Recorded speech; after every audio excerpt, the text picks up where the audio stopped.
padre de Begoña Gómez se llamaba Sabiniano Gómez. Se dedicó junto con su hermano a dirigir una amplia red de locales que operaban camuflados como saunas, como hostales, como centros de masajes, pero que en realidad eran prostíbulos, la única fuente de ingresos. ¿Existen las grabaciones que se hacían dentro de los locales, de los clubs de alterne, de los prostíbulos de la familia política de Pedro Sánchez?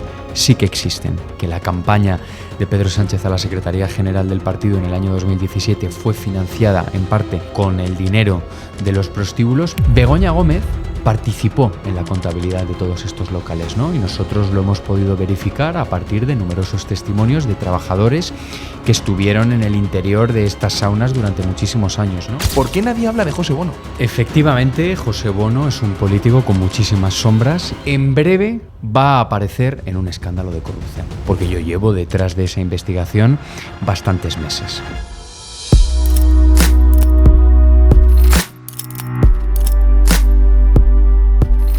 Hoy nos acompaña Alejandro Entrambasaguas, uno de los periodistas que más está tirando del hilo de tráfico de poder, de corrupción del gobierno español. Es el jefe de investigación del Debate, una persona que, pese a su corta edad, ojo, tiene 2 años menos que yo solamente, pero ha trabajado en varios países a lo largo del globo, ha destapado casos de corrupción que ha llegado a acabar en imputaciones a familiares del presidente del gobierno y es una de las voces del periodismo más molestas con el poder. Alejandro, bienvenido a Quorum Podcast. ¿Qué tal, Javi? Pues es un placer. Muchísimas gracias por haberme invitado. Te agradezco mucho que hayas venido. Sé que estás hasta arriba de trabajo. Y justo por ahí va a empezar, macho. Vamos a ver, eres del 98, si no recuerdo. Eso mal. es. ¿Cómo te da la vida? Creo que, fíjate, eres un ejemplo, ya no solamente para los chavales que se quieran iniciar en el periodismo, independientemente de tus ideas, independientemente al trabajo de campo, que por supuesto afecta, pero en cuanto al esfuerzo, al trabajo, a la constancia y sin necesidad de venir y ser un gran periodista que haya hecho... desde abajo. De hecho, no te he visto hablar mucho sobre tu vida privada y no pretendo que lo hagas, pero, joder, vas con un perfil bajito, publicas, comentas, entras en lo que hay que entrar y hasta luego. Tampoco te come la fama, que es una de las cosas que pasa mucho en el periodismo, ¿no? Que los egos de los periodistas ya sabemos bien cómo actúan. ¿Cómo te da la vida para todo esto, macho? Bueno, pues organizándome muy bien, madrugando mucho y teniendo bien claro lo que tienes que hacer, ¿no? Yo creo que has dado en la clave de cuál es la misión de cualquier periodista en general y periodista de investigación en particular, ¿no? Que es hacer su trabajo y no descentrarse, ¿no? Ser muy consciente de cuál es tu misión, que en mi caso es investigar al poder.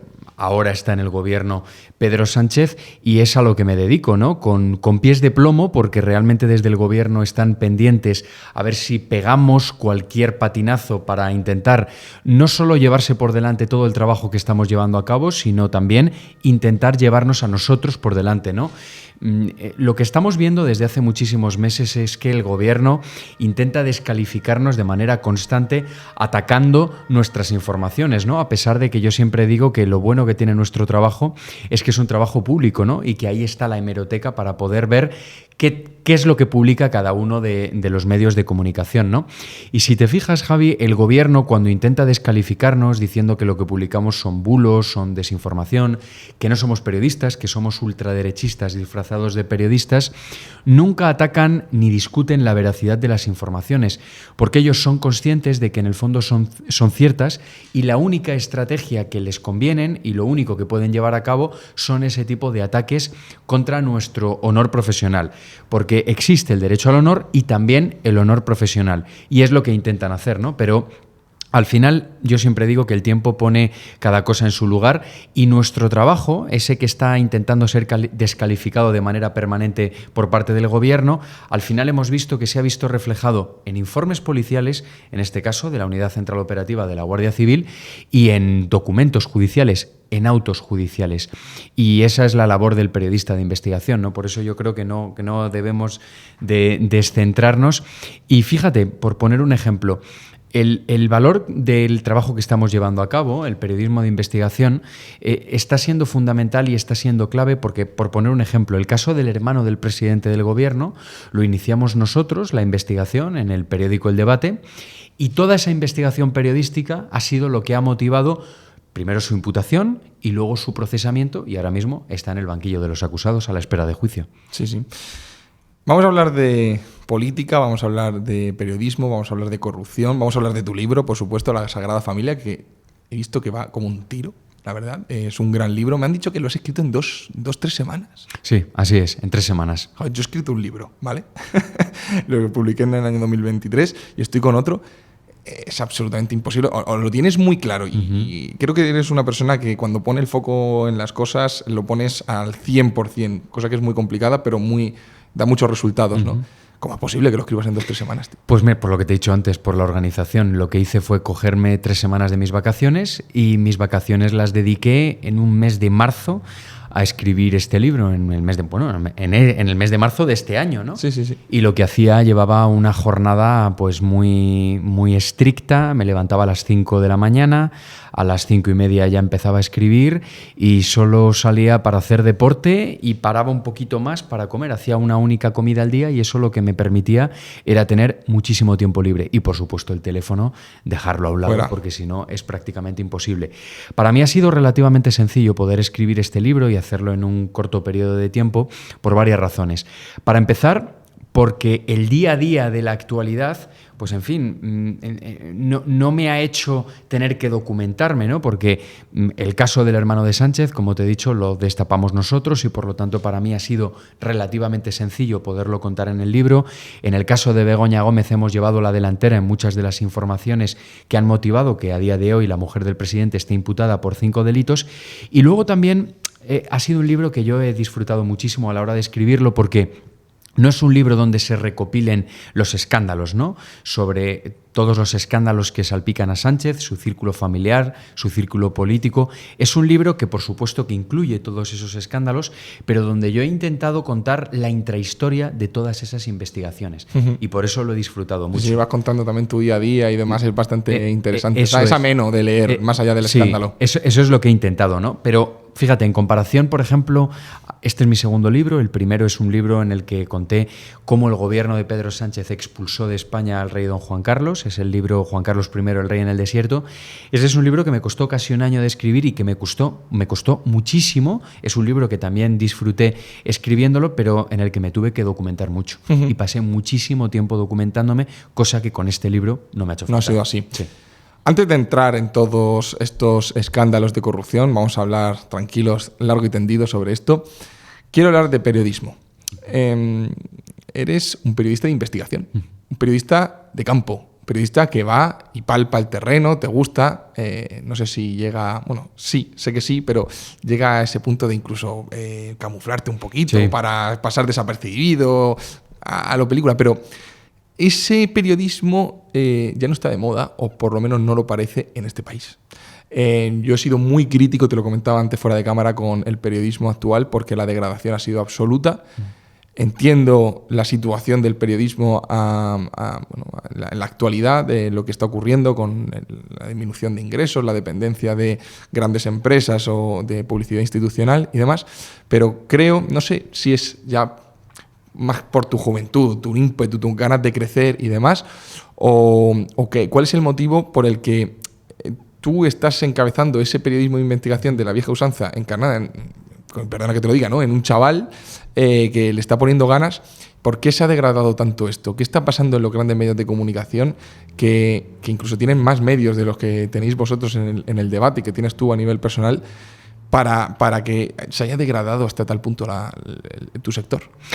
Bueno, aquí hay varios motivos, ¿no? Varias razones, y la primera de ellas es que la vida del periodista de investigación no es una vida cómoda, ¿no? Sí que es cierto que cuando destapamos escándalos de corrupción, por ejemplo, todo lo relativo al hermano de Sánchez, y cuando ves que tus exclusivas tienen impacto y lo que hacen es influir en el día a día de la política, o provocas que una persona acabe imputada o procesada por corrupción, eso es algo muy atractivo. Pero hay que tener en cuenta que ese es el resultado final de todo nuestro trabajo, ¿no?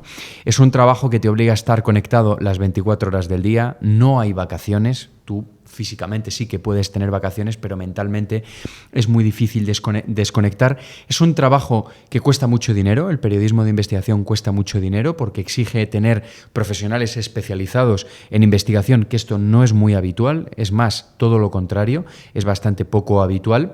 Exige invertir en muchísimos viajes, en estar varios días pues, haciendo seguimientos a personas, revisando mucha documentación y por lo tanto pasando muchas horas totalmente separado del mundo y por lo tanto estás invirtiendo un tiempo que podrías estar redactando noticias y que para un medio de comunicación podría ser mucho más rentable. Y luego porque los periodistas de investigación somos conscientes de que estamos muy expuestos, que nosotros también somos investigados, porque obviamente las personas a las que investigamos, en muchas ramas del periodismo puedes hacer amigos, ¿no? Y muchas de las personas sobre las que escribes, políticos, periodistas, empresarios, pues a lo mejor, oye, tú consigues hacerte amigo de esas personas, ¿no? Y es un trabajo muy grato. Yo prácticamente en cualquiera de mis reportajes acaba una persona perjudicada y eso te hace generarte muchísimos enemigos, tienes que estar soportando una presión que no todo el mundo es capaz de soportar. Y luego no nos engañemos, ¿no? Porque en mi profesión pues hay una gran parte de periodistas que siempre han preferido estar del lado del poder, masajear al poder, porque es algo mucho más simple, mucho más sencillo, mucho más rentable económicamente y luego sobre todo mucho más tranquilo, ¿no? En el día a día de cualquier periodista. Y lo que estamos haciendo nosotros es mucho más incómodo, pero a largo plazo mucho más satisfactorio. Y honrado. Bueno, eso honrado, evidentemente. Por supuesto. ¿Cómo llevas la presión, tío? ¿Has estado metido en algún jaleo judicial en los últimos meses o en los últimos años respecto a lo que has hecho? Sí. Pero vamos a ver, como cualquier periodista de investigación que haga en condiciones su trabajo, ¿no? Porque habitualmente yo no conozco a ningún corrupto que se le haya señalado en un medio de comunicación, que haya sido objeto de una investigación periodística y que se haya quedado quieto, ¿no? Habitualmente los corruptos suelen vivir en la impunidad y esa impunidad lo que les hace es, en muchas ocasiones, aun siendo conscientes de lo que se está publicando, es cierto, siempre piensan que el periodista ha oído campanas y no sabe dónde, que porque no publica un documento o no publica una grabación no la tiene, cuando hay muchas veces que nosotros publicamos las informaciones y nos guardamos material precisamente por si vienen problemas judiciales, y yo no conozco a ningún periodista de investigación serio e influyente que no haya tenido causas judiciales a su espalda, ¿no? Yo te puedo decir que a mí me han podido denunciar, no sé, 30 o 40 veces y no he perdido jamás, ¿no? Y eso, conoces ahí eso los juzgados de Plaza Castilla bien, ¿no? Perfectamente, sí. Y bueno, por destacarte un caso que además yo lo llevo con bastante orgullo, ¿no? Porque ocurrió hace 3 años, un poquito más, hace 4 años, y a mí lo que hizo fue curtirme y tener la piel de elefante, ¿no? Y por supuesto no tenerle miedo a ningún juez, todo lo contrario, ¿no? Quien tiene que tener miedo pues son los malos profesionales o las personas que han cometido algún delito, pero en mi caso o en nuestro caso, en el de los periodistas de investigación que hacemos nuestro trabajo de manera honrada, todo lo contrario. Yo siempre he visto, cada vez que he tenido que acudir delante de un juez, para mí ha sido tremendo, porque ha sido una oportunidad para poderle expresar, en este caso a su señoría, pues el trasfondo, ¿no?, de una investigación en concreto. Y yo recuerdo el caso así más fuerte que he tenido fue el de Pablo Iglesias, cuando era vicepresidente del gobierno, y su mujer, Irene Montero, ministra de Igualdad. Nosotros descubrimos que estaba llevando a sus hijos a una guardería ilegal, un piso pirata que era regentado por una señora que no estaba dada de alta, por supuesto, ni en la Seguridad Social, ni en absolutamente ningún registro, y se dedicaba a cuidar niños a cambio de dinero en sobres, ¿no? A nosotros eso nos parecía relevante, en tanto que Pablo Iglesias en ese momento estaba a punto de entrar a formar parte del gobierno de Pedro Sánchez. Y lo que hicimos fue llevar a cabo una investigación, ¿no?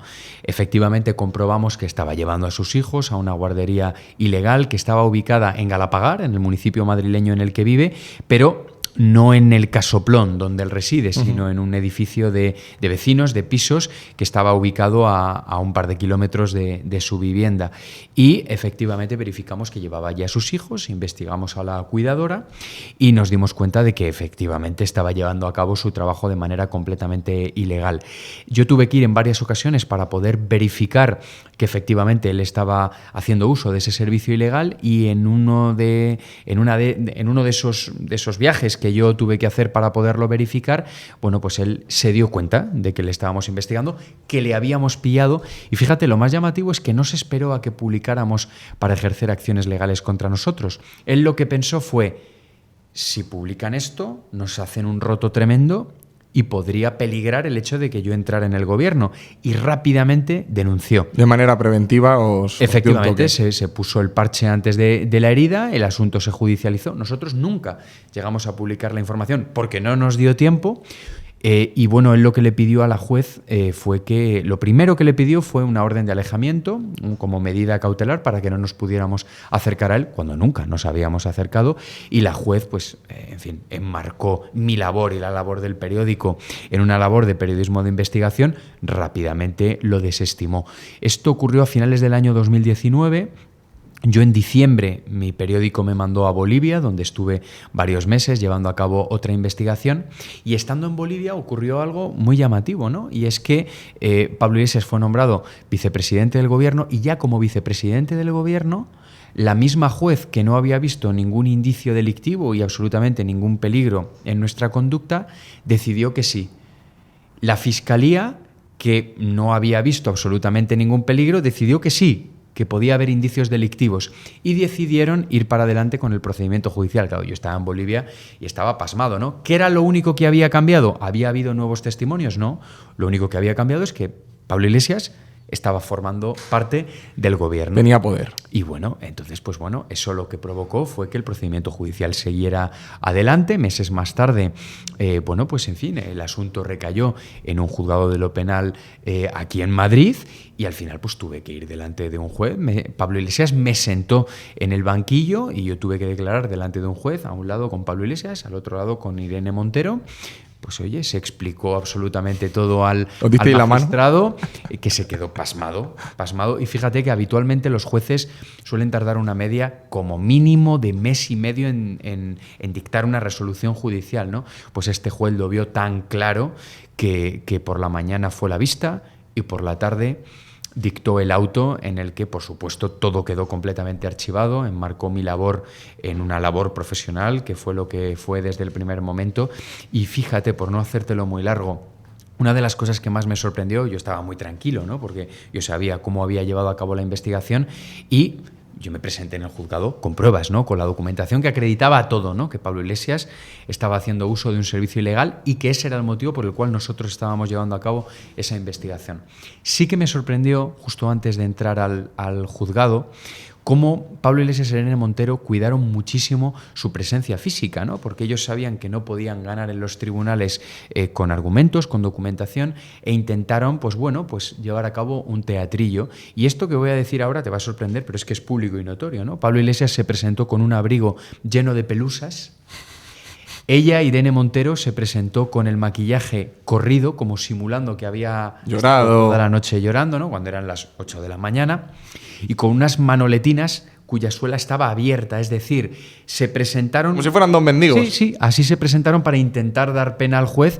El juez se dio cuenta absolutamente. Eso se lo cuelas a los que le votan, sí, pero a todo un juez no. Y fue muy sorprendente, ¿no? Porque antes de entrar al juicio, pues en fin, con un discurso lacrimógeno dijeron que bueno, que confiaban en la justicia y demás, y claro, cuando por la tarde el juez dictó el archivo, pues claro, ya era un juez fascista. Una persecución política, efectivamente. Que son muy buenos haciendo esto. Sí, bueno. Eso parece que, bueno, muy buenos, sí, son cutres, sí, pero es que ellos, yo siempre lo digo, tienen muy claro a quién van dirigido ese mensaje. Cuando Yolanda Díaz habla como si tuviera 5 años, bueno, su capacidad intelectual no la conozco personalmente, ojalá se sentara aquí algún día, pero no sé si será más o menos, pero sabe a quién está hablando. sabe a dónde quiere trasladar el mensaje y Pablo Iglesias es el número uno, es el padre de todo esto haciendo Pero esto. fíjate, en ese intento de desviar la atención y, por supuesto, intentar engañar a su electorado, porque al resto no les engañan, hacen el ridículo. Hacen el ridículo porque con esa fotografía que puede ver cualquier persona del día del juicio, pues en fin, ya solo como iban vestidos se ve que era un teatro, ¿no? Pero es que fíjate, Pablo Echenique, que a mí me consta que me tiene mucho cariño porque desvelamos los negocios que tenía su padre, también irregularidades de él mismo, ¿no? Y en su día también me hizo una campaña de desprestigio tremenda que le salió el tiro por la culata. Lo que hizo fue poner un tuit diciendo que, bueno, que el juez fascista Julián Camarillo ha salvado a entrambas-aguas, las cloacas del Estado y demás. El juez no se llamaba Julián Camarillo. Los juzgados estaban ubicados en la calle Julián Camarillo de Madrid y confundió el nombre de la calle donde se ubicaban los juzgados con el nombre del magistrado, es decir, un despropósito. Son muy cutres en general, pero bueno, vamos a empezar a hablar de lo importante. Vamos a ver, son las 7:20 de la tarde y tenía unas ganas increíbles de contarte esto.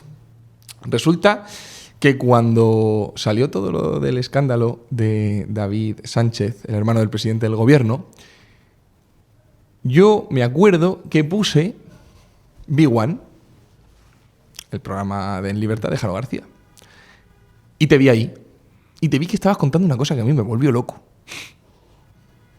Digo, ¿esto cómo puede ser posible? Me metí en el debate y leí lo que habíais publicado. Y no sé, me metí en Twitter, me metí en el resto de... Y no había... Eso tuvo que ser, no me acuerdo del día, pero tuvo que ser en los primeros momentos, ¿no? Y yo automáticamente cogí la cámara, hice un vídeo contando lo que había pasado. Te cité, lo puedes buscar. Uh-huh. ¿Y qué pasa? ¿Cuál es mi sorpresa? Ese vídeo, en cuestión de 8 o 10 horas, lo publiqué a media tarde, tenía 2 millones de visualizaciones... Uh-huh. Cogió 6, 8 millones de visualizaciones, TikTok a reventar. Al día siguiente me sacó el periodista Risto Mejide con una cara pixelada. Cogió mi vídeo comentando la noticia por mi vídeo. Y además yo me cogí un cabreo de 3 pares de cojones porque cogió mi vídeo pixelado. Y obviamente no digo que fuera por ese vídeo, pero mucha gente se empezó a enterar por esto, por la viralidad que había tenido el vídeo, porque nadie sabía quién era este hombre. Y a día de hoy todavía me pregunta mucha gente cómo hice yo eso. Y digo, vamos a ver, que yo cogí una información al día siguiente de haberlo publicado tal. Pero bueno, y ya a partir de ahí empezó a tirarse del hilo todo esto. Simplemente te lo quería contar como anécdota porque me parecía alucinante lo que destapaste. Es un caso escandaloso y me gustaría empezar a hablar de este tema preguntándote cuál fue lo primero que ocurrió para que, no sé si fuiste tú o alguien de tu equipo, el que dijera, uy, aquí está pasando algo raro, voy a ver qué pasa. Pues mira, a mí siempre me gusta decir que el caso del hermano de Sánchez nació en la redacción del Debate, porque es así, y luego porque lo explico en el libro con todo lujo de detalles, fue el inicio de la investigación al hermano del presidente del gobierno, ¿no?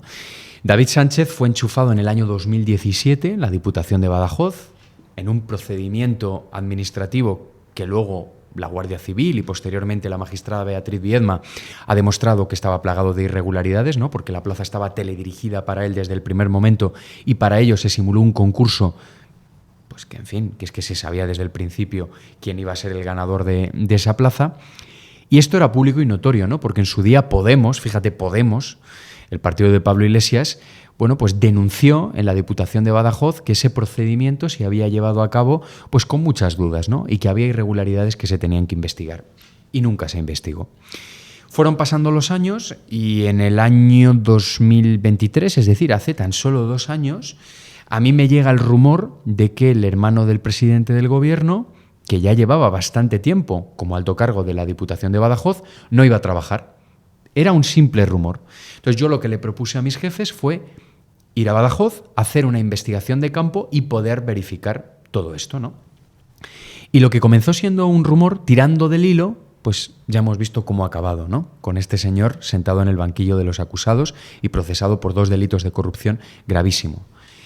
Cuando yo voy para Badajoz la primera vez, efectivamente, lo primero que verifico es que este señor no va a su puesto de trabajo y fotografiamos en varias ocasiones su despacho vacío, día tras día, día tras día.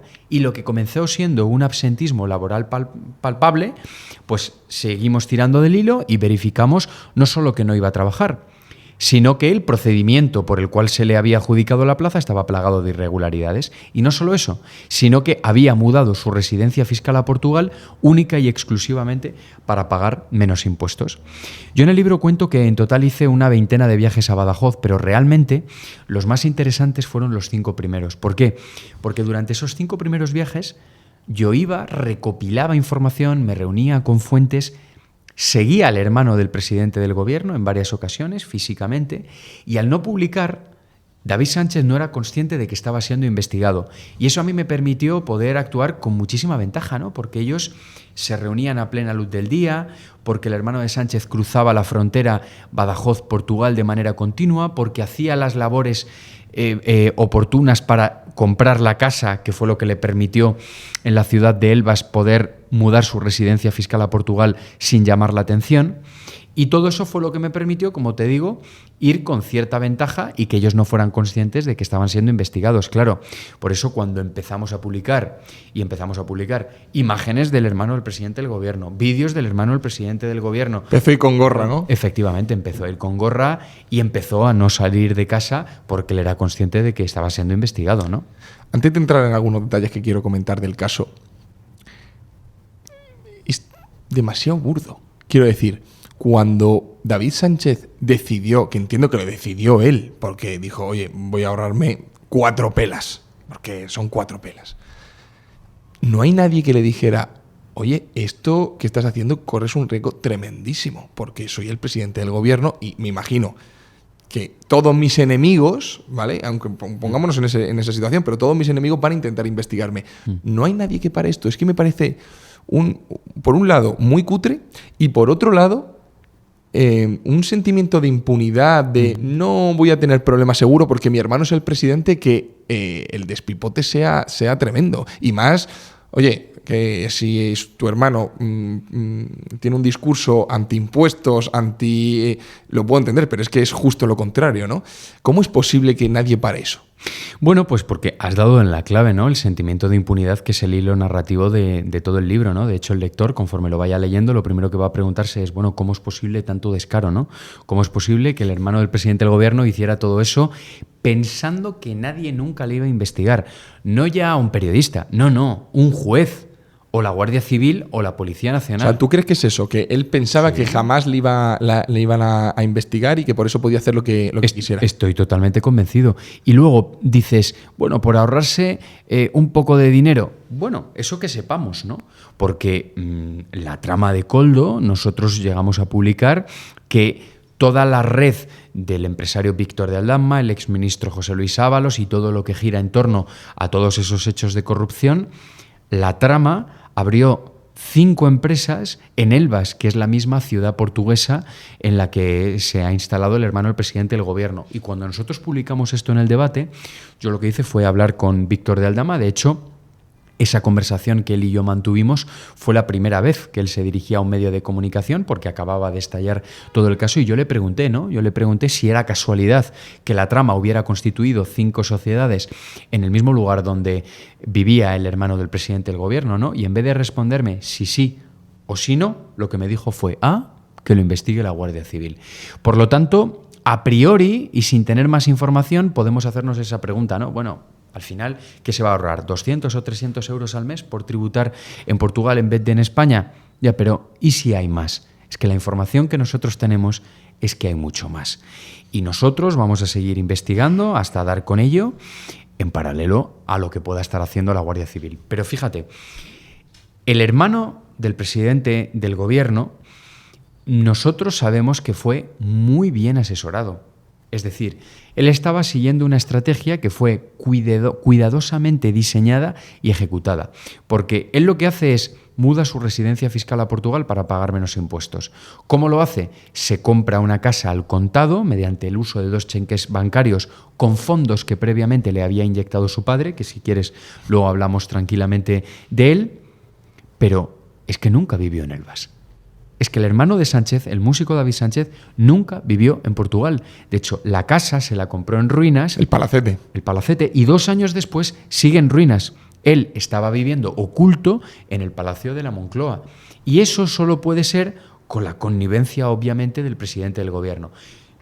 Y nosotros también contamos cómo durante el tiempo que estuvo viviendo en el complejo presidencial, que fue más de 6 meses, más de medio año, es decir, más del periodo que la ley establece para que un residente fiscal en el extranjero no pueda estar en territorio español, lo que hizo fue dar de baja sus teléfonos móviles. ¿Para qué? Porque él era consciente de que la agencia tributaria, una de las maneras que tiene Hacienda de poder verificar este tipo de residencias fiscales fantasma es precisamente mediante las antenas de telefonía.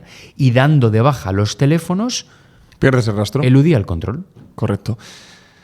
Entonces, cuando él estaba en Elvas, ¿qué pasaba? 2, 3 días como mucho y demás, y se volvía. O sea, era algo para tener alguna reunión, para hacerse alguna foto y demás, porque a trabajar, bueno, en la declaración. Es que por eso digo que es todo tan burdo, ¿no? Porque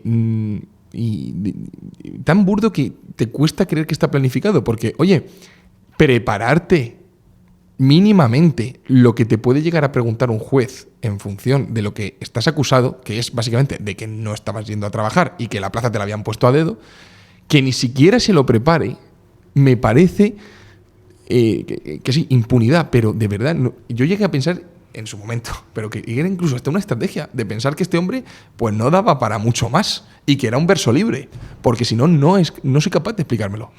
Yo la explicación que tengo a esa famosa escena, ¿no?, en la que vimos al hermano del presidente del gobierno ante la juez Beatriz Viedma, que no sabía ni a qué se dedicaba su oficina, ni dónde estaba ubicada su oficina.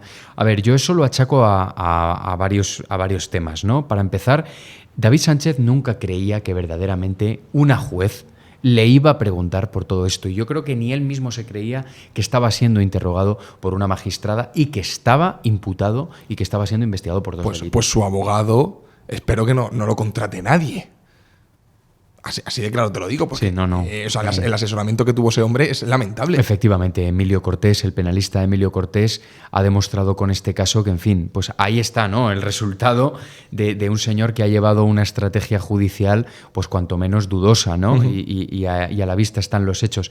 Pero fíjate, yo entendí perfectamente el nerviosismo cuando no supo contestar sobre a qué se dedicaba su oficina o dónde estaba. ¿Por qué?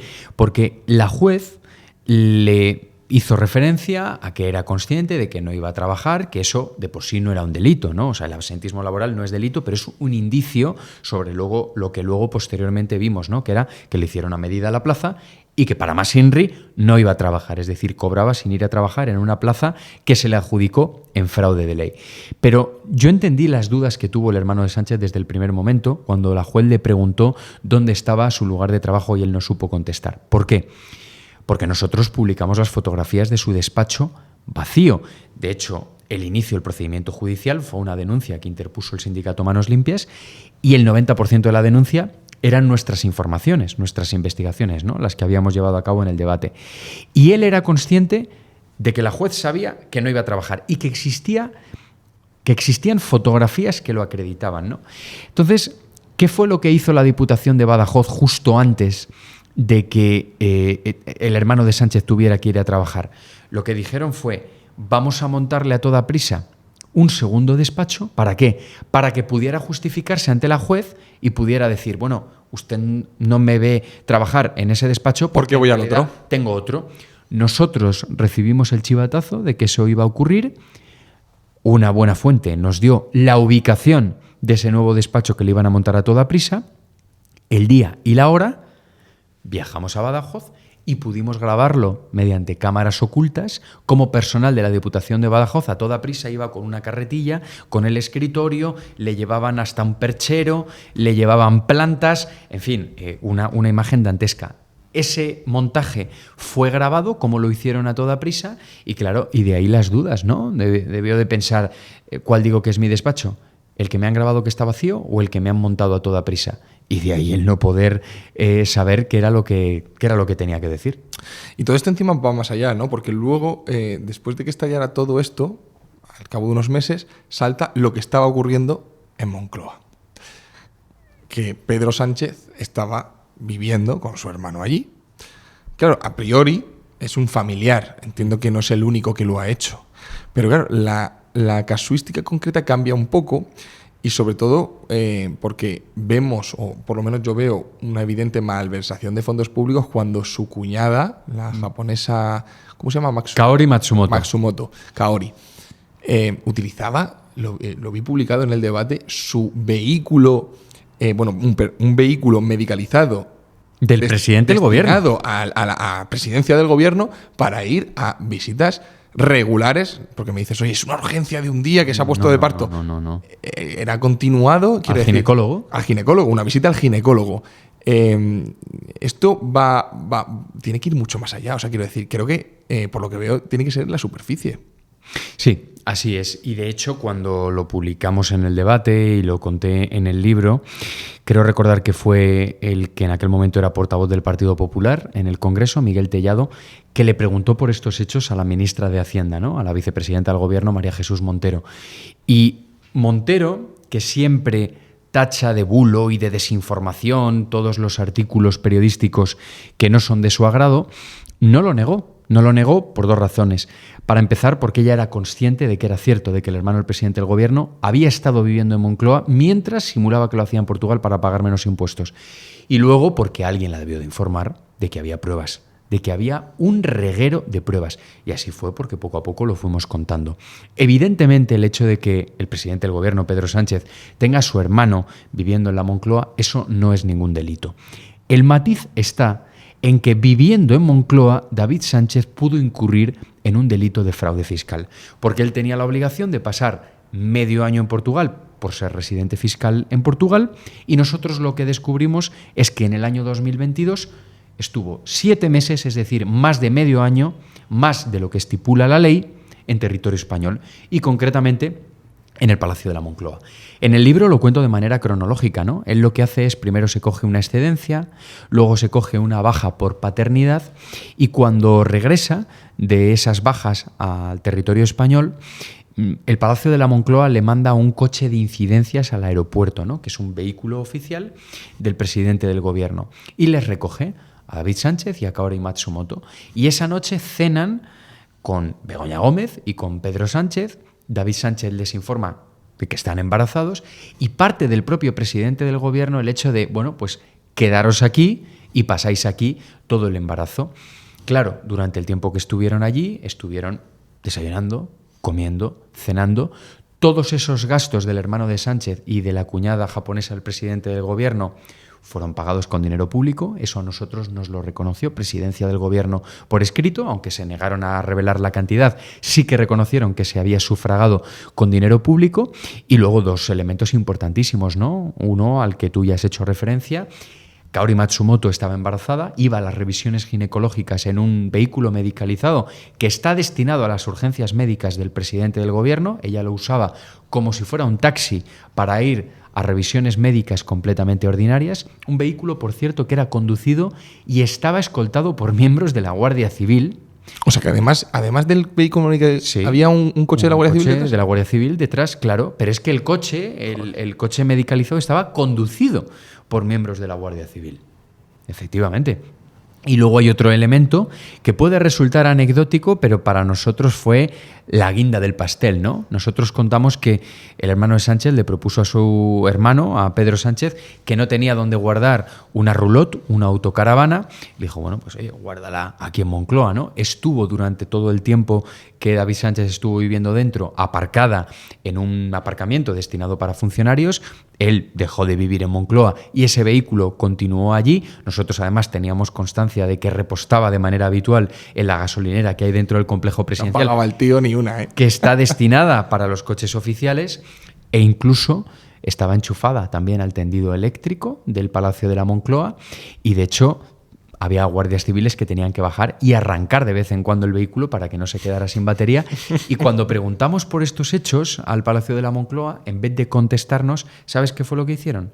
Avisar al hermano del presidente del gobierno. Porque 24 horas después de que registráramos la pregunta por escrito, David Sánchez se presentó a toda prisa y retiró el vehículo. Claro, no contaban con que llevábamos varios meses fotografiando el coche dentro del complejo. De todo eso. ¿Va a salir algo? Pregunto, el hermano del presidente del gobierno, una persona con mundo. Ha estado por muchos sitios, ¿no? Ha estado en Rusia, ha estado en Japón, ha estado en Tailandia. ¿Va a salir algo al respecto? Yo lo que te puedo decir es que seguimos investigándole y que vamos a seguir publicando. Y que hay materia más que suficiente como para que... Ahora ha estado siendo investigado por 2 delitos, por tráfico de influencias y por malversación de fondos públicos. Yo, y hasta aquí puedo leer, lo que te puedo decir es que hay altas posibilidades de que cuando publiquemos la información que estamos preparando, no es descartable que sea investigado por algún que otro delito más. ¿Crees que acabará condenado? No tengo ninguna duda. El juicio al hermano de Sánchez será mucho antes del verano del año que viene y no me cabe ninguna duda de que va a ser condenado. Tengo dudas de si va a entrar en la cárcel. Ahí ya tengo bastantes si será dudas. Una multa, ¿no? O lo que sea. Pero que va a ser condenado, por supuesto, ¿no? ¿Por qué? Porque la instrucción que ha llevado a cabo la magistrada Beatriz Viedma ha sido una instrucción brillante y esto no es algo que diga yo. Esto es algo que se dice en uno de los autos de la Audiencia Provincial de Badajoz. Y fíjate, me gustaría hacer referencia a esta juez porque, como nosotros desvelamos en el debate, fue objeto de la investigación que llevó a cabo la conocida como fontanera del PSOE, Leire Díez. Y de hecho nosotros contamos cómo la magistrada fue investigada de arriba abajo en busca de cualquier tipo de irregularidad, alguna mancha en su currículum para limpiarlo todo. Sí, para limpiarlo. Para lo que querían hacer. Para inhabilitar y para que se pudiera archivar el caso del hermano de Sánchez. No encontraron absolutamente nada y el gran pecado que había cometido esta magistrada era ser una juez totalmente incorruptible, ¿no? Y se buscó de todo, ¿eh? Se buscó debajo de todas las piedras de Badajoz y no se encontró absolutamente nada. Se buscaba alguna afinidad política de ella. Le dijeron que había estado en una asociación de jueces que decían que venía de Vox y todo eso. Sí, no, pero que es que eso es un bulo. O sea, es que eso es completamente cierto, ¿no? Incierto. Ella se manifestó, por la información que yo tengo, a las puertas del juzgado. Fue un parón judicial y había varios jueces que pertenecían a varias asociaciones y se confundió que si ella pertenecía a Vox, nada más lejos de la realidad. ¿Y Miguel Ángel Gallardo? ¿Qué va a ocurrir con él? Bueno, pues que también va a ser condenado. Miguel Ángel Gallardo fue presidente de la Diputación de Badajoz, fue además la persona que encubrió al hermano del presidente del gobierno durante muchísimos años, fue la persona que coordinó que se hiciera medida su plaza. Y vimos cuando la juez le llama a declarar, cuando le imputan, cuando le van a mandar al banquillo, cómo hizo aquella maniobra del aforamiento exprés para intentar eludir, ¿no? ese procesamiento. Le salió el tiro por la culata porque se tumbó el aforamiento y al final, bueno, pues ya vemos, ¿no? Como a día de hoy es el candidato del Partido Socialista en Extremadura. Es acojonante. No tiene ninguna posibilidad de ganar esas elecciones. Bueno, pero sí salir diputado. Pero bueno, sí salir diputado, evidentemente. Pero al final, ¿qué es lo que consigue si finalmente consigue el aforamiento? Dilatar el procedimiento judicial, pero nada más. Porque al final, si hay materia, como en este caso la hay, para que sea juzgado, va a ser juzgado y no me cabe ninguna duda de que también va a ser condenado. Vamos a cambiar de perfil. El padre de Pedro Sánchez. Cuéntame un poco qué hay detrás de esta persona. Pues mira, el padre de Pedro Sánchez se llama exactamente igual, Pedro Sánchez Fernández, su hijo es Sánchez Castejón, él de segundo apellido es Fernández, y es un empresario que a finales de los años 80 montó una fábrica de plásticos aquí en Madrid, en un municipio a las afueras que se llama Algete, y es una fábrica de plásticos cuyo nombre es Playbol, no Playboy, Playbol, ¿no? Y es un negocio donde también entra la madre del presidente del gobierno, ¿no? Todo muy ecológico, ¿no? Muy acorde a la Agenda 2030 que defiende su hijo, ¿no? Como presidente del gobierno. ¿Y cuándo entra en escena el padre del presidente del gobierno? Bueno, pues cuando yo descubro que la fábrica de plásticos, en plena pandemia del coronavirus, ha recibido varias ayudas que suman más de 1 millón de euros, ¿no? Unas ayudas públicas destinadas a los empresarios medianos de España que han sufrido por la pandemia del coronavirus, ¿no? Por el COVID-19, y que, en fin, pues que no casaba con que el padre del presidente del gobierno pudiera cobrarlas. ¿Por qué? Porque su negocio no había sido afectado por la crisis del coronavirus, no necesitaba ese dinero y, sin embargo, la empresa lo cobró. Eso está comprobado, porque una de las cosas cuando yo vi esa información era, oye, creo personalmente que una empresa participada por los padres del presidente del gobierno no puede recibir una subvención.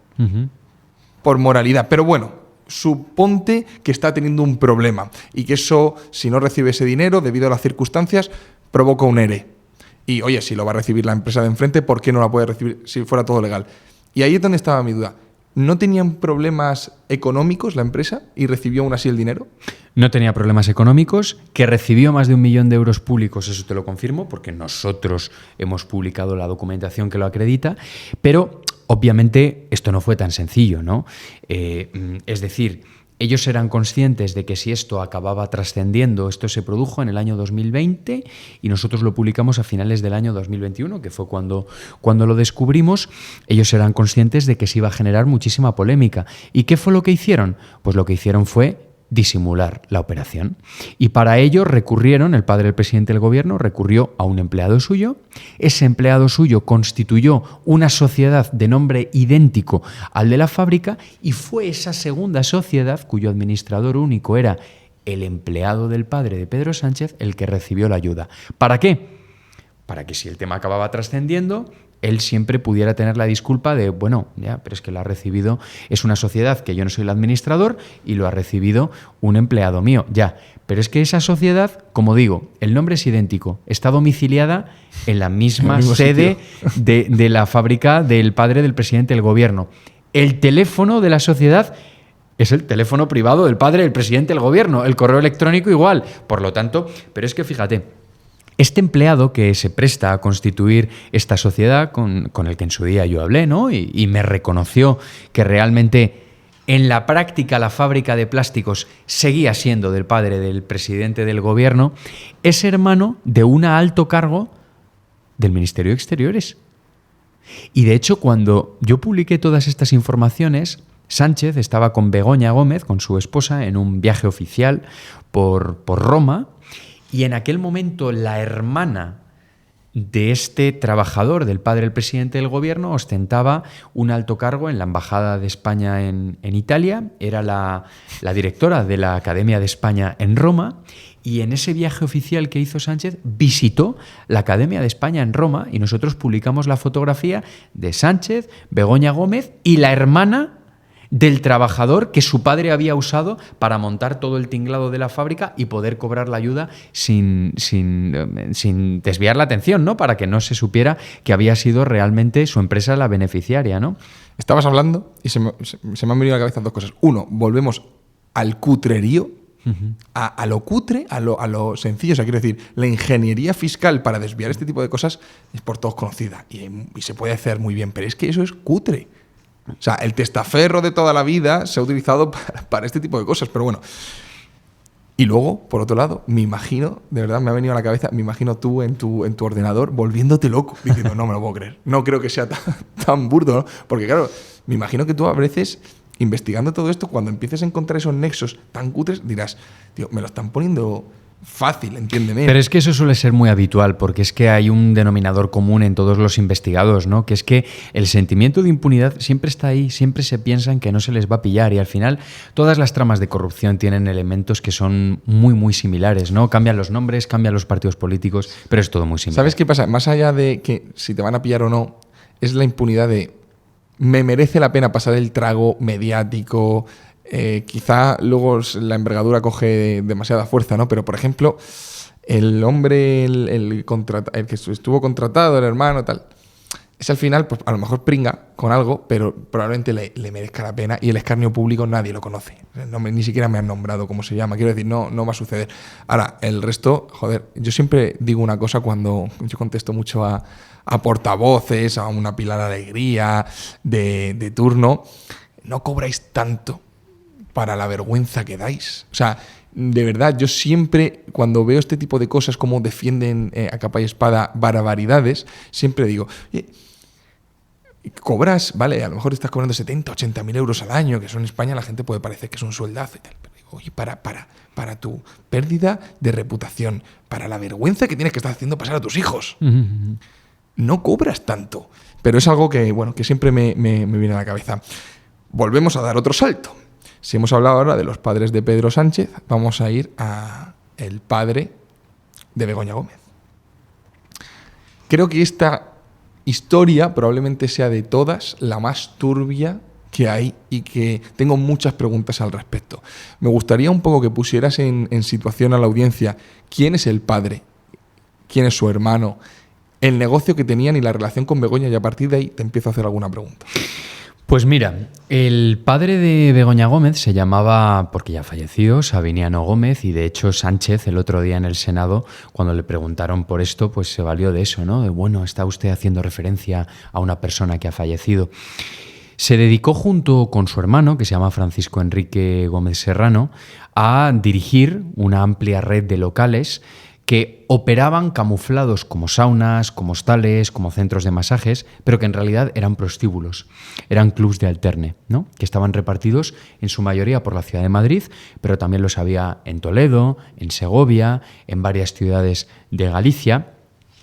Y nosotros lo que pudimos acreditar fue que toda la fortuna que habían hecho los padres de Begoña Gómez, la familia política del presidente del gobierno, había sido, siendo el negocio de los prostíbulos, la única fuente de ingresos.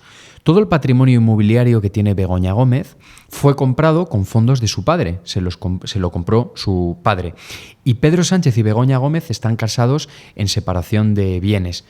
Todo el patrimonio lo tiene Begoña Gómez y Pedro Sánchez se ha beneficiado de ese patrimonio de manera indirecta porque justo antes de llegar al Palacio de la Moncloa residía en un piso en el municipio madrileño de Pozuelo de Alarcón que fue comprado por su suegro con el dinero de los prostíbulos. Iban a veranear a un apartamento en Mojácar, en Almería, que de la misma manera fue comprado con el dinero de los prostíbulos, y mensualmente Begoña Gómez recibe una renta derivada del alquiler de un inmueble que tienen aquí en el centro de Madrid, en la calle Prado, en el barrio de Huertas, que de nuevo el apartamento también fue comprado con el dinero de las saunas. Por lo tanto, cuando el líder del PP pronunció hace varios meses en el Congreso, le recriminó a Sánchez que se había beneficiado del negocio de la prostitución, efectivamente es cierto.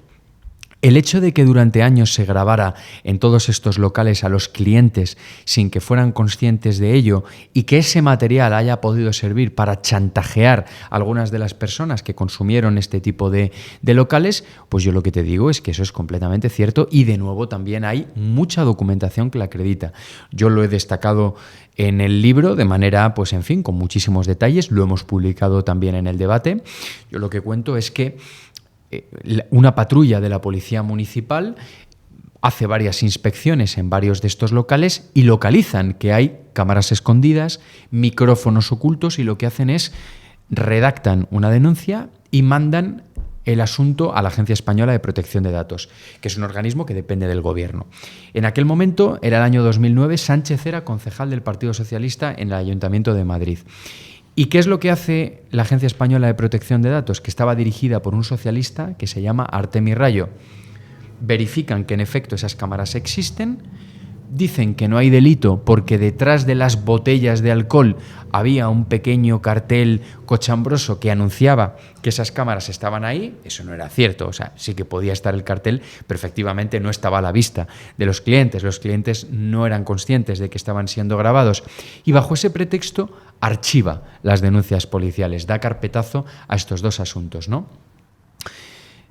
Sánchez, pasan los años, llega a la Secretaría General del Partido Socialista y cuando se pone a confeccionar las listas electorales, ¿qué es lo primero que hace?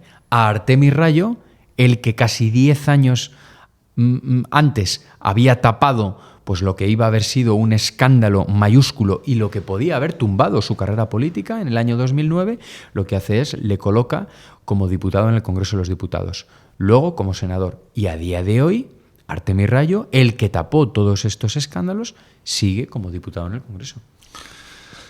Vamos por partes. En primer lugar, cuando Sabiniano y su equipo colocan las cámaras, Pedro Sánchez era un concejalucho. no tenía poder ni nombre. Sería conocido en el partido en Madrid, pero tengo entendido que no era una persona muy conocida ni importante dentro del Partido Socialista. Con lo cual, esa orden de colocar las cámaras, a mi modo de ver, va por uno de estos dos caminos. O que hay alguien del Partido Socialista, fuera de Sánchez, que le interesara, o que incluso ya más teoría conspiranoica, de que ya tenía un plan para su yerno. ¿Por dónde van los tiros? Es decir, ¿quién es el que dice vamos a poner unos micrófonos que van a servirnos de moneda de cambio para conseguir cosas en un futuro? Porque a esas saunas, claro, van políticos y van empresarios, que esto nos olvidamos, que no va un ciudadano cualquiera, que también irían, pero que ahí va gente muy importante y ahora entraremos en esa parte. ¿Cuál era el que ideó este plan y con qué objetivo? Pues mira, yo desconozco con qué objetivo idearon todo este plan, ¿no? Lo que sí que es cierto es que las grabaciones existen y que las grabaciones hay alguien que las tiene, ¿no? Porque cuando la policía... ¿Las has visto? No las he visto, pero cuando la policía municipal entra a estos locales, lo que hacen es identificar los aparatos que usaban para grabar y en ningún momento requisaron las cintas. Por lo tanto... ¿No las requisaron? No las requisaron. Las cintas no fueron requisadas. Es decir, si me estás preguntando, ¿existen las grabaciones que se hacían dentro de los locales, de los clubs de alterne, de los prostíbulos de la familia política de Pedro Sánchez? Sí que existen. Yo desconozco quién figura en esas grabaciones y si esas grabaciones han sido usadas políticamente. Pero por supuesto que existen. Y el origen va más allá del morbo que le daría al dueño grabarlo, o va más, crees, y te pregunto como opinión, desde el propio Partido Socialista la intención de poder hacer eso? A ver, dentro de estos locales, todos estos locales tienen un amplio historial delictivo. Y esto es algo que yo he acreditado con sentencias judiciales, con partes de la Policía Nacional. Sin ir más lejos, en uno de los clubs de alterne que tienen en Segovia, este prostíbulo se llamaba Kilómetro 80, la Policía Nacional desarticuló una trama dedicada a la explotación de mujeres sin su consentimiento. Obviamente las obligaban a mantener relaciones sexuales y de trata de seres humanos. Este asunto llegó al Supremo y el encargado de ese club de alterne entró en prisión. Por lo tanto, es que son cosas muy, muy delicadas. El encargado. Sí, de la SL en la que formaba parte Sabiniano. Efectivamente. Pero es que además... ¿Estás escuchando lo que dice? Es una barbaridad. Es que es tremendo. Es que es una barbaridad y además yo hago referencia a la sentencia judicial y además es que se cuenta cómo tenían secuestrada a una chica rumana, a la que obligaban a mantener relaciones sexuales. ¿Y quién fue quien dio la voz de alarma? Su padre desde Rumanía, que se puso en contacto con la Interpol porque su hija había conseguido llamarla a través de un teléfono y le dio la ubicación de dónde se encontraba y que había sido secuestrada. Eso fue lo que motivó la operación que llevó a cabo la Policía Nacional y que se desarticuló en un local propiedad del suegro del presidente del gobierno. Es decir, algo tremendo. Cuando entra la policía, no solo encuentra a las mujeres, sino que encuentran también mucho dinero en metálico, porque en este negocio se manejaba muchísimo dinero en metálico, y también herramientas para separar y para pesar droga. Es decir, toda esta documentación judicial y policial acredita que en el interior de estos locales se llevaba a cabo la prostitución, pero también el tráfico de drogas. El asunto también creo que está sobre si ese dinero acabó financiando, por un lado, el Partido Socialista directamente y de una manera más indirecta, que también es lo mismo, financiando la carrera política de Pedro Sánchez. Porque su estilo de vida o lo que se haya beneficiado comprándose un apartamentito en Mojácar está claro, ¿no? Al final es el dinero que gana de su negocio tal. Pero yo creo, o me huele, no sé por qué, que sí que había ese plan, esa estrategia. Estamos investigando eso y eso es algo que, en fin, que hay indicios para pensar, hay elementos de juicio para pensar que en efecto fue así, que la campaña de Pedro Sánchez a la Secretaría General del partido en el año 2017 fue financiada en parte con el dinero de los prostíbulos, pero estamos en ello y no te quepa ninguna duda de que cuando consigamos cerrar el círculo lo vamos a publicar.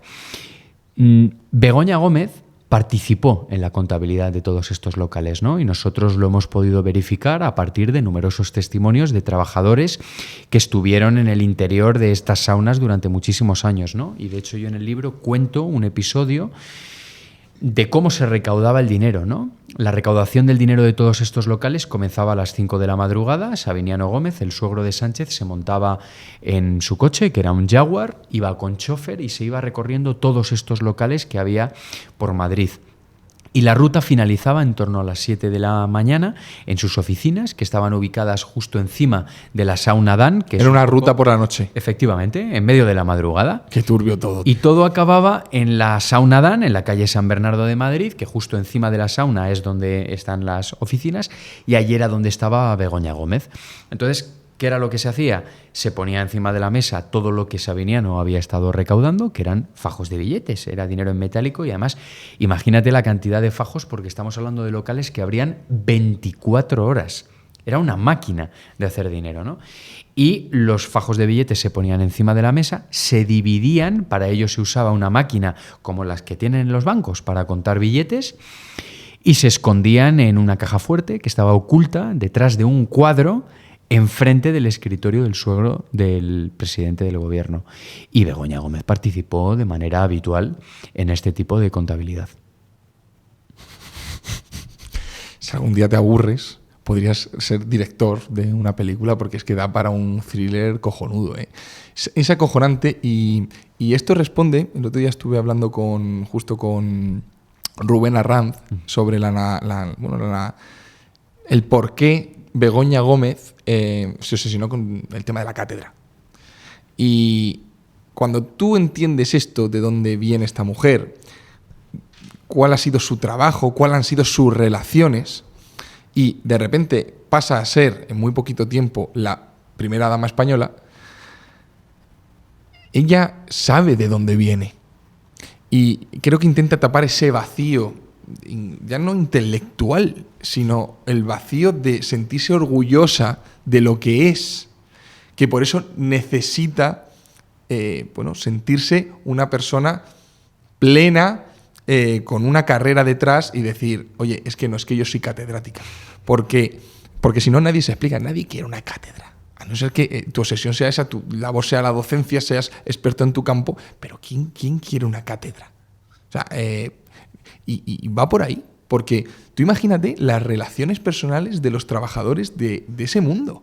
O sea, ese mundo que habrá bellísimas personas, seguro, alguna habrá, pero que ese mundo es muy turbio. O sea, tu padre viene a las 7 de la mañana de recorrerse puticlubs y tú estás a primera hora, entiendo, contando billetes, con el de la sauna que subirá para arriba, con el camarero del otro, tal. O sea, es un mundo súper turbio. Bueno, de hecho, Begoña Gómez, yo lo cuento en el libro, ella cuando le preguntaban sus amigas y su círculo de amistad a qué se dedicaba su padre, decía que era hostelero. O sea, es decir, ella misma ocultaba a su entorno de amistades cuál era el trabajo real de su familia. Porque le daba vergüenza. ¿No? Sí, efectivamente. Porque ¿a quién le gusta decir que su padre tiene puticlubs? Tiene puticlubs, sí. Y se dedica a ese mundillo. Es todo demasiado burdo. O sea, muchas veces te cuesta hasta creerlo. Te voy a preguntar una cosa porque se me va a ir de la cabeza antes. Que yo, que soy muy mal pensado, pues cuando hablo de la sauna se me viene esta persona. Y es uno de los políticos que ha sido de los más importantes en este país y me da la sensación de que no se habla. No se habla nada, o no se habla lo suficiente, por lo menos. Me dirás, no tiene nada que ver, pero bueno. ¿Qué pasa con José Bono? Uh-huh. ¿Qué ocurre con José Bono? ¿Por qué nadie habla de José Bono?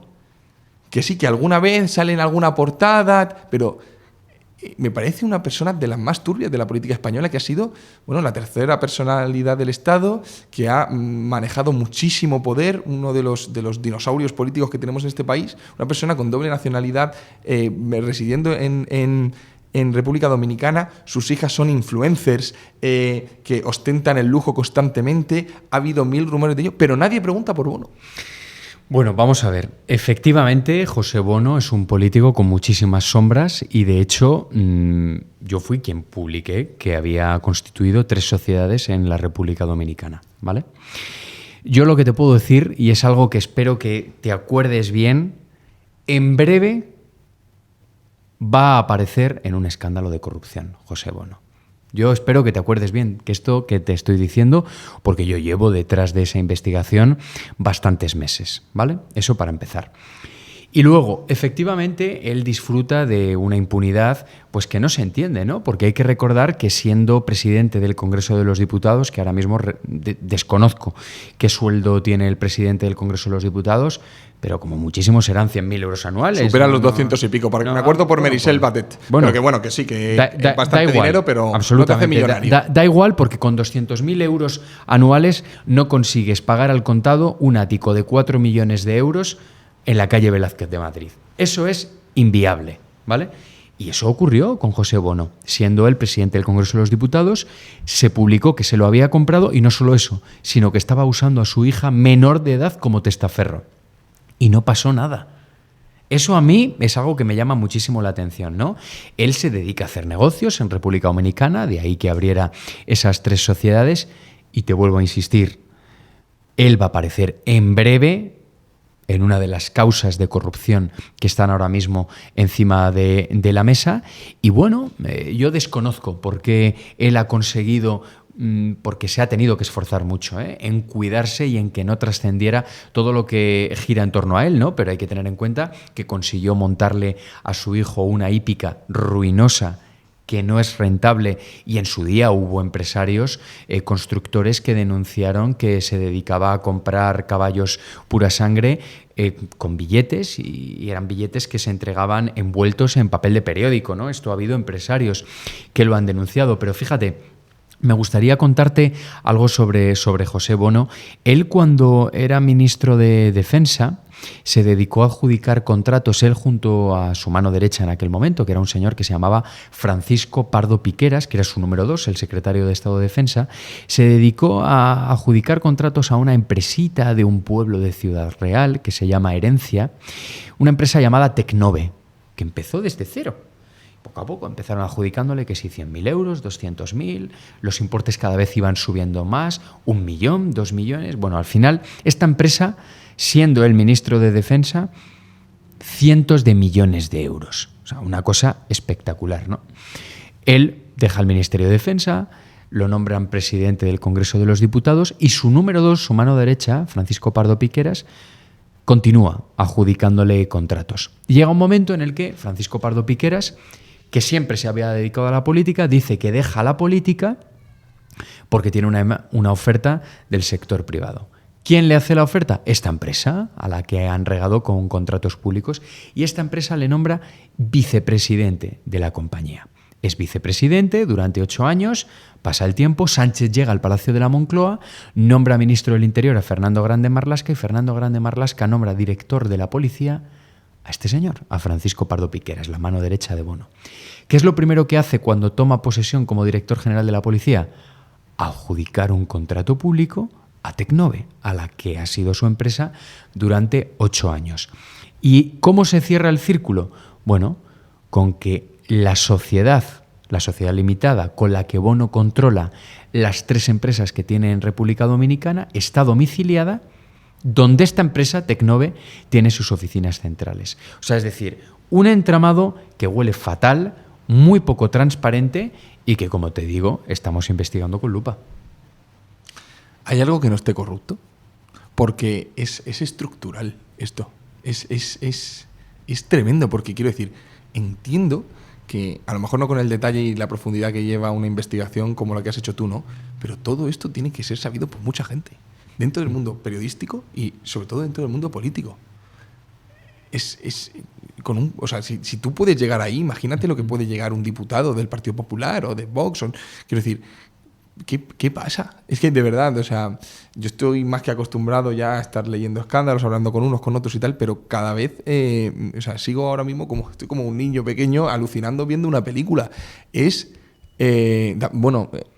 vergonzoso, pero da miedo.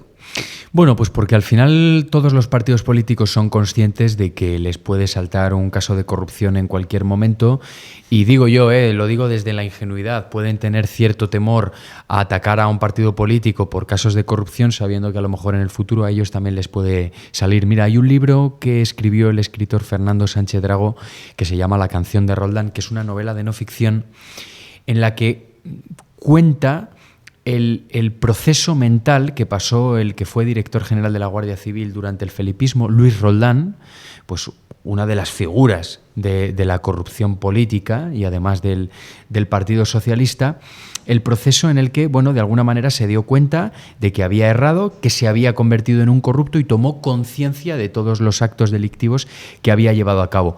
Y en ese libro Sánchez Dragó, de alguna manera, lo que explica y lo que ejemplifica es que cualquier hombre o mujer que toca poder corre el riesgo de corromperse. No quiero decir que todos los políticos sean corruptos, ni muchísimo menos, ¿no? Pero que cuando se toca poder te puedes corromper, ¿no? Y Sánchez Dragó hacía la reflexión, ¿no? Bueno, si a lo mejor hubiera sido el lector y no Luis Roldán el que se hubiera visto en su despacho en el Ministerio del Interior, o en este caso en la Dirección General de la Guardia Civil, y ve cómo le ofrecen de manera continua los fondos reservados que en un principio ellos usaban como sobrecostes y luego vinieron las comisiones que se llevaban, las comisiones ilegales de las constructoras, pues bueno, que es muy fácil criticarlo desde fuera, pero que si uno se hubiera visto en esa situación, ¿qué hubiera ocurrido, no? Ni mucho menos Sánchez Dragó estaba justificando a Luis Roldán, ¿no? Pero yo creo que esa reflexión es muy interesante, ¿no? Sí, totalmente. Vamos a entrar en la última parte, antes de acabar, Alejandro, que es sobre el tema cloaquero. No sé si tú personalmente, vuestro medio, habéis tenido la desgracia de experimentar lo que viene siendo la cloaca de manera directa. Vamos a hablar de este tema y te salto con una pregunta genérica que creo que se puede hacer cualquier ciudadano de aquí. Es, sobre todo cuando saltó el cloaquero por excelencia, que es Villarejo, muchas veces te lo contaba y ya el aura que tiene, el aspecto, la forma de hablar y demás, era tan película que costaba hasta creérselo, ¿no? ¿Tú te crees a Villarejo en todo lo que cuenta? Y ¿es así? O sea, ¿de verdad funciona así hasta ese punto del detalle más cochambroso, de la falta de escrúpulos y la falta de empatía, de sentarse a pensar cómo podemos joderle la vida a una persona independientemente si tengo que conseguir los trapos más sucios y más íntimos de una persona? O sea, ¿funciona así todo esto? A ver, vamos a ver. Yo creo que en este caso, en el caso que me estás comentando, es muy importante diferenciar, ¿no? Porque aquí llega un momento en el que se mezcla todo, ¿no? Y se mezclan las cloacas del Estado con lo que hace la Policía Nacional, con lo que hace la Guardia Civil, con lo que hace el Centro Nacional de Inteligencia, que por cierto aprovecho para decirte que es uno de los mejores servicios de inteligencia del mundo. Cloacas, pues bueno, ya lo dijo Felipe González, ¿no? En su día, que las cloacas del Estado eran necesarias, ¿no? Que los sumideros eran necesarios. Yo no creo que como tal, en España a día de hoy, haya una institución que se dedique a buscar trapos sucios de absolutamente nadie. Vamos, eso estoy convencido, ¿no? Que haya funcionarios corruptos que se dediquen a aprovechar de alguna manera todas las prebendas que les da la oposición en la que se encuentran para investigar y luego poder chantajear, pues oye, eso ocurre absolutamente en muchísimos países, ¿no? Pero yo no creo que eso que se nos ha vendido como que es algo general, pues en fin, que sea así, no lo creo en absoluto. Además, en el Centro Nacional de Inteligencia hay grandes profesionales, todos sus integrantes son 3.500 hombres y mujeres que en una dejación voluntaria de sus derechos lo dan todo por España. Yo no creo que se dediquen, vamos, no es que no lo crea, es que tengo la constancia de que no se dedican a esas cosas, ¿no? El caso del comisario Villarejo es una excepción que en estos momentos está judicializada y que vamos a ver cómo acaba todo eso, ¿no? ¿Que hay cosas que ha dicho Villarejo que son ciertas? Pues sí, ha habido cosas que se han verificado que en efecto eran ciertas. Sin ir más lejos, por ejemplo, todo lo relativo a los locales de la familia política del presidente del gobierno, Pedro Sánchez. O sea, la historia también es lo hemos visto en los audios. O sea, aquí se ha escuchado a Villarejo unas conversaciones tremendas con Dolores Delgado, con Cospedal, en las que, joder, estás viendo a gente muy poderosa, muy importante, hablar de, ¿cómo era? Asuntos vaginales. Vaginales, efectivamente. Quiero decir que sí que estaba... Eso fue tremendo. Eso fue increíble. Eso fue tremendo porque en aquel momento Dolores Delgado era la ministra de Justicia y en esa grabación, si la memoria no me falla, de alguna manera se estaba hablando de que Villarejo tenía una tapadera, que era una agencia de modelos en un país de Hispanoamérica y que en realidad eran prostitutas que se colocaba a empresarios y a jueces para grabarles y para sacarles información, ¿no? De ahí lo de información vaginal. En fin, todo lamentable. Es muy turbio era un comisario de la Policía Nacional. Sí. Es decir, no era un cualquiera, era una persona muy bien conectada. O sea, estoy de acuerdo en que puede que no haya institución como tal. Oye, una persona que con cada gobierno colocan a uno para que vaya limpiando los problemas del partido. Pero sí que es cierto que haya cloacólogos, evidentemente. Totalmente. Sí. Bueno, y de hecho, aquí tenemos a Leire 10. Correcto, que ahí es donde te iba a preguntar.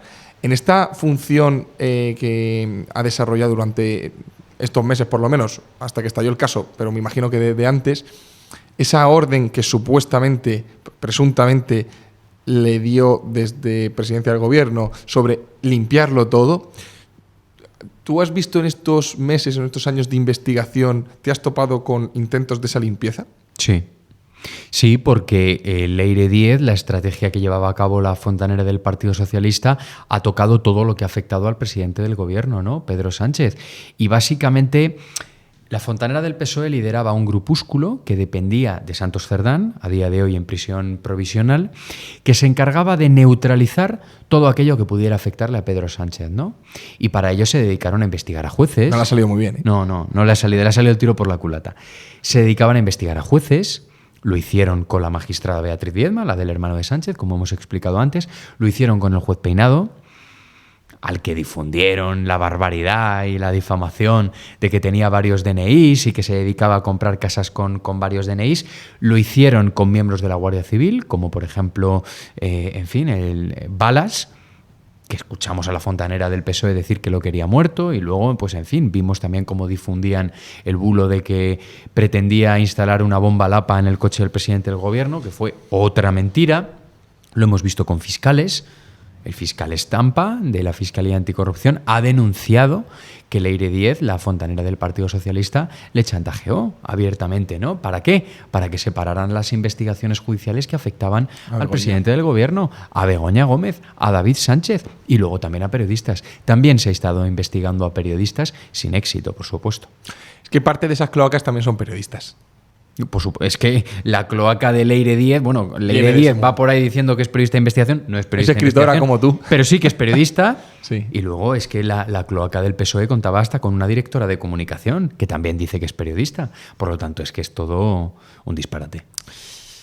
Por ir terminando ya, el otro día estuvo aquí Lupe Sánchez y me contó una cosa que me hizo reflexionar bastante, y es sobre que ningún derecho era absoluto y que el tema de la revelación de fuentes debería limitarse. Tú, como periodista, ¿qué opinión tienes al respecto? Y para poner un poco en contexto, es decir, un periodista puede acogerse ese derecho a no revelar las fuentes cuando un juez le dice ¿por qué has publicado esto? ¿De dónde sale esta información? Puede reservarse ese derecho para proteger a la fuente.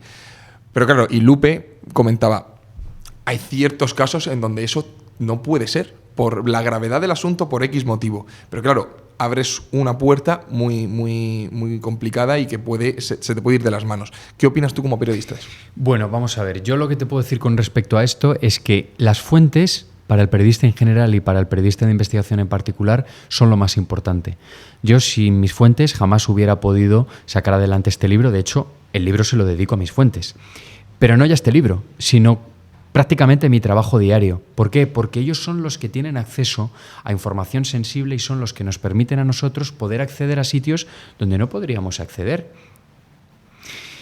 Habitualmente la gente se suele pensar que las fuentes de los periodistas de investigación son grandes políticos, importantes empresarios, jueces, fiscales. Sí, hay veces que lo son, pero hay otras muchas veces que son la mujer del político de turno que ha visto cómo su marido aparecía con dinero en metálico, el vecino que veía cómo el político aparecía cada día con un coche distinto o cómo engrosaba su patrimonio inmobiliario, la asistenta, el jardinero, es decir, personas que por la profesión que tienen, por la situación familiar o por cualquier elemento circunstancial, tienen acceso a determinada información. Y esa información puesta en manos de un periodista de investigación, pues es lo que a nosotros nos permite poder tirar del hilo. Yo siempre animo a cualquier persona que tenga acceso a este tipo de información que se ponga en contacto con uno de nosotros. ¿Por qué? Pues a lo que tú has hecho referencia.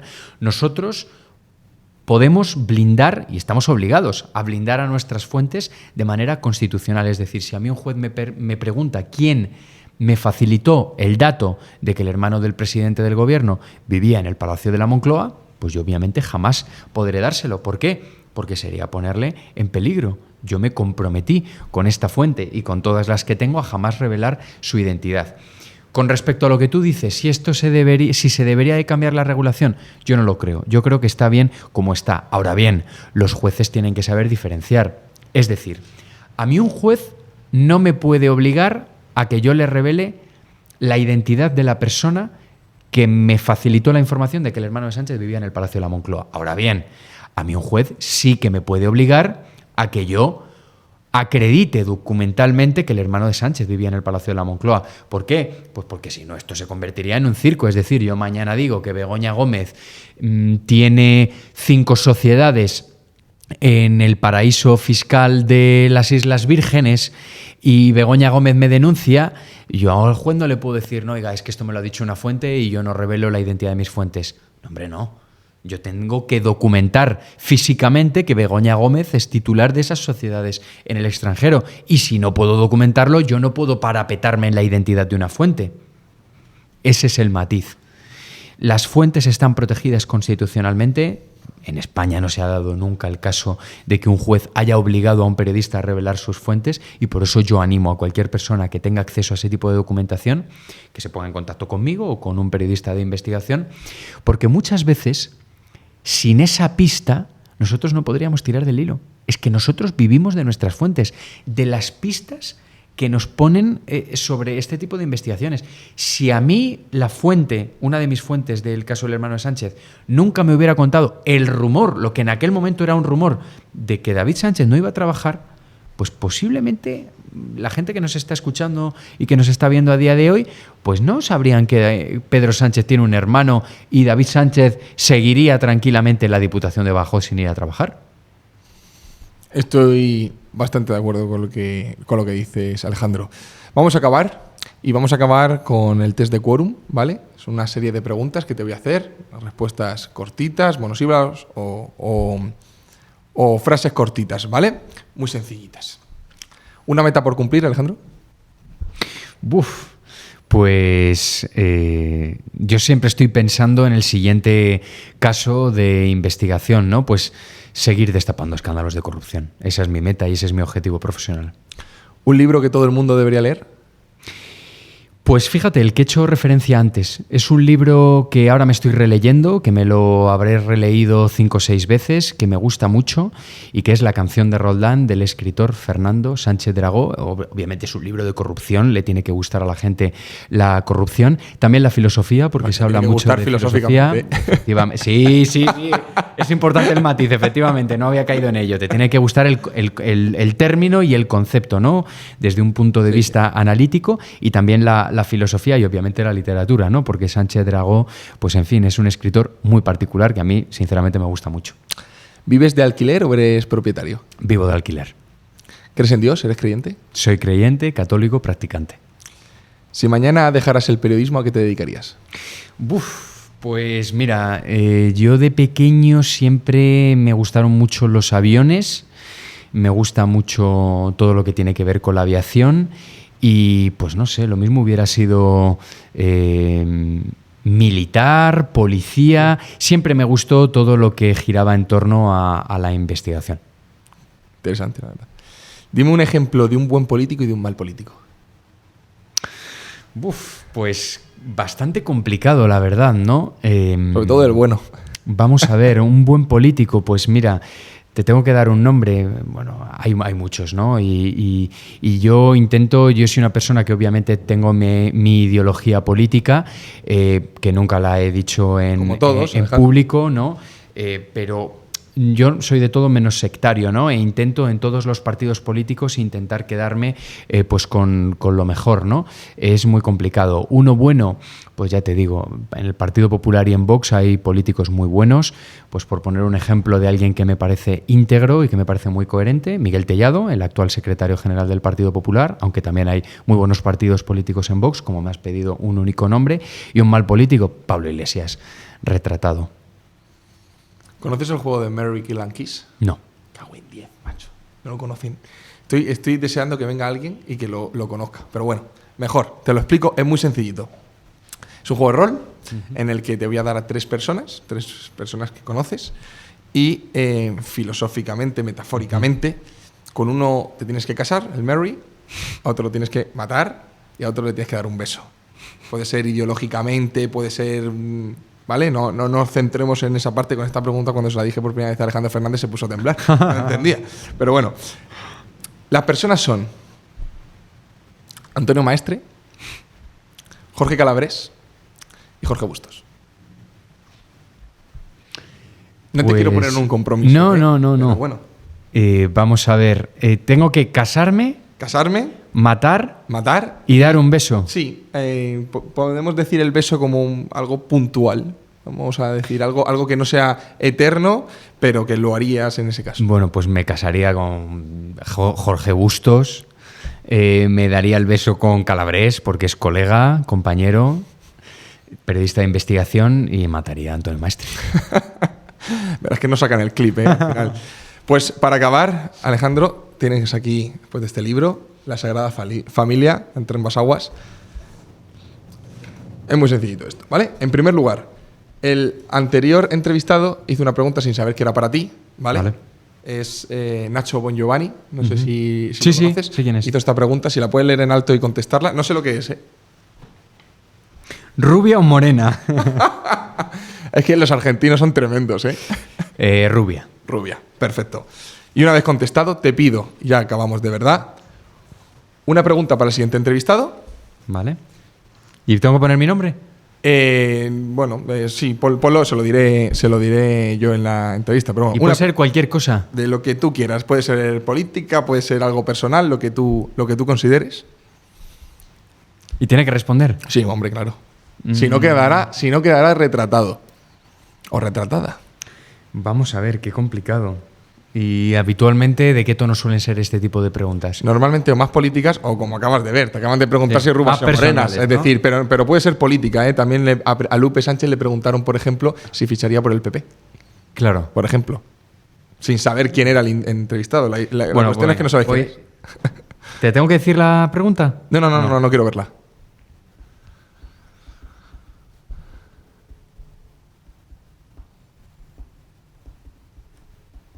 ¿Y tiene que responder? Sí. Hombre, no le voy a obligar, pero quedará grabado si no contesta. Perfecto. Y un pronóstico para... un pronóstico para el año 2026. ¿De qué es lo que va a ocurrir? De lo que sea. También puede ser algo político, puede ser algo de sociedad, de fútbol, lo que consideres. Luego, el año que viene, cuando acabemos la temporada, las leeré todas una a una y veremos a ver qué tal habéis estado.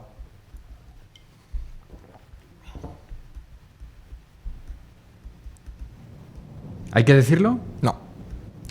Esto ya lo desvelaré yo el año que viene. Esto es para generar expectación, joder. Perfecto. Pero léelo tú. Esto sí. Léelo. Esta sí que la leo.